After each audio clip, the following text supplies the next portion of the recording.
So, Chef Adrianne Calvo, thank you for this opportunity. Thank you for coming to Memphis.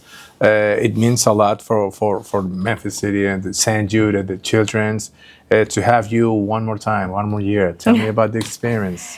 Oh, this is coming to Memphis, coming to St. Jude every year. This is actually our 17th year doing the holiday feast. And I want to say that every year it just gets a little bit more meaningful. It gets a little bit better. And we just feel it's so rewarding every year that we get to come back and see the smile on the patients' and families' faces when they start to smell the food or they make the line for the food and their faces light up. It just makes it all so much worth it. It's from when you step into St. Jude, you just know that you've hit one of the most special places in the world. And it's just something I hope I get to do for the rest of my life. It's a different menu, right, for the St. Jude, for sure. Yes. For the holiday feast, we're bringing a traditional Latin menu, how they celebrate the holidays. So we'll have a roast pork. We have rice, 2 different types of beans, black beans, red beans, 2 different types of plantains, the sweet plantains, the tostones, which are green plantains. We do yuca, which is like a root vegetable with garlic and citrus and all of that, flan. And then I bring over from my restaurant in Miami a mango passion fruit croissant bread pudding with condensed milk and fresh mangoes over the top. So it's Sounds a big delicious. menu. It's a big menu, but it's filled with a ton of flavor. Awesome. So we're gonna start with your story. Tell me about your story. How did you get to be a chef? I read about something about that, but you tell.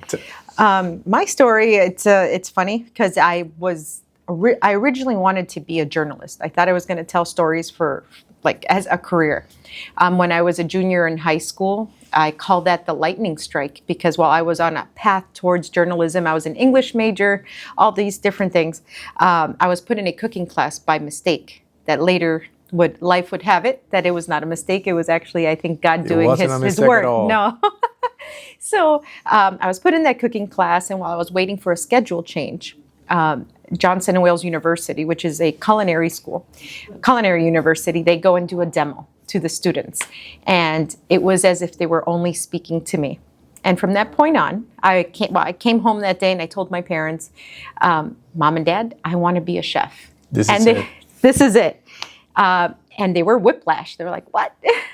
Excuse me? You wanted to be a writer, a journalist? You wanted to tell stories? I'm like, yeah, but now I want to cook for the rest of my life. So I started doing culinary competitions. I wrote my first cookbook at 19 years old. I was the youngest cookbook author in America for a long period. I was on Montel Williams. He was a talk show host in the early 2000s. And his very last episode, he held my cookbook in the air and says, everyone's got to buy this copy, this book. It's so good. She's the youngest cookbook author, winner of all these competitions. And so when he did that, I was able to raise funds so that I could open my very own restaurant. And so I opened my very own restaurant at 22 years old with no Very restaurant. young. Very young, no restaurant experience whatsoever. Just a lot of faith that it would work, I guess. And now Chef Adrianne's is 18 years old. We've won Best Restaurant in Miami, Best Chef, and it's been a long career that I've been very fortunate to have. And we've served people all over the world. I've been to beautiful places, and it's a wonderful career. But I always say, when I cook everywhere else, I cook with passion and all that. But when I cook here at St. Jude, I cook with purpose. It's a purpose. You said that the chef, it was like an accident. But tell me about your experience on the kitchen before that. No. You used to help your family cooking something? No. Nothing at all? Nothing. I like I said, up to 16 years old, my focus was elsewhere. I come from one of those families that you don't need an excuse to celebrate with food. My grandmothers are great cooks, and I'm very blessed that they're still with me to this day. And my mom would cook 5 nights a week, dinner every big elaborate meals. Not like I'm going to pop something out of the freezer. I'm talking about 3 courses, all of that. So food has always been around me, and tradition has always been around me, and family has always been around me. So I guess it was like molding me. It was a formative upbringing, but never like as a chef, not in the culinary world professionally. Just helping your parents with something? I didn't even help in the kitchen. No. Wow. No, I was No normal kid. experience at all. No experience whatsoever. Tell me about your roots, about your parents. I come from a big Cuban family. That's my parents, both born in Cuba, they came as babies, lived in Chicago for 25 years. That's where I was born. And then we moved to Miami. Yeah. Your Latin roots, does that influence in your kitchen right now? Well, in my kitchen, Chef Adrianne's is a new American kitchen, and we're inspired by Napa Valley, California. So not too much, but maybe the physiology of taste, definitely. Hispanic roots in general are big flavors. They're bold flavors. So maybe in that capacity, but... So tell me about the Make It Count foundation you have. So Make It Count was inspired by my little sister, Jenny, who passed away from a very rare tongue cancer that she was diagnosed with at 19 years old. And she didn't come to St. Jude, but she would watch on YouTube at the time patients talking about St. Jude. And at the time when she thought that she was going to get better and there was going to be a cure, she would tell me, like, she would bring out her laptop, and this is 2006, and she would say, Adri, when I get okay, we're gonna go help St. Jude, because these kids that were there talking about St. Jude, she goes, I can help them. I want to help them. And I'm like, yep, okay. When you get well, that's what we're gonna do, And so she passed away, sadly, like shortly after that. And I said, this is going to be my mission. She introduced me to it, but it's going to be mine, and we're going to make it count. She would leave notes all over the house and our refrigerator every day, and she would put, remember, make it count, make it count. And so that's my tattoo now here. It says, wow. Make it count, Jenny.